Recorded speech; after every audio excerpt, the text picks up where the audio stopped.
조선 말기, 일본이 침략하기 전에 서양 문물이 물밀듯이 밀려왔는데 신기하고 편리한 상품들이 일본, 미국, 러시아 등을 통해 들어왔지만 일반 백성들의 생활은 하나도 나아진 게 없었습니다. 그때는 장작 외에 다른 연료가 없었지만 서민들이 사용하는 장작도 구하기 쉽지 않았는데 도성 안에는 장작으로 쓸만한 나무가 없었고 있어도 나무를 함부로 베지 못하게 했습니다.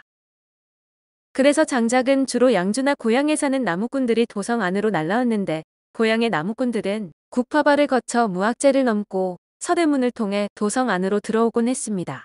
도성으로 들어온 나무꾼들이 도매상들에게 뗄나무를 넘기면 그들이 일반 가정에 되팔았는데 도매상들은 고향의 나무꾼들을 주로 상대하다 보니 대부분 서대문 근처에 자리 잡고 있었습니다.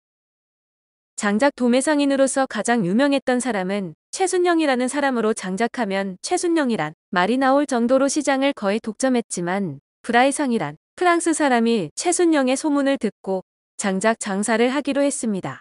브라이상은 지금의 광화문 우체국 뒤쪽에 가게를 열었지만 최순영은 코웃음을 쳤는데 돈 보따리를 들고 무악재 길목을 지키다 나무꾼이 나타나면 즉시 돈을 풀어 장작을 사들였습니다. 나무꾼들은 최순영의 가게까지 짐을 갖고 가지 않아도 되었으니 웬 떡이냐 했지만 브라이상도 만만한 사람이 아니라서 커피를 끓여 모홍병에 담아 최순영이 지키는 곳보다 더 먼 곳에 가서 자리를 잡았습니다. 서서히 먼동이 터오자 낑낑대면서 고개를 오르는 나무꾼들의 모습이 보였고 브라이상은 양탄국을 권했는데 양탄국은 지금의 커피로 나무꾼들은 처음 맛보는 커피에 쌉쌀하면서도 달콤한 맛에 매료되었습니다.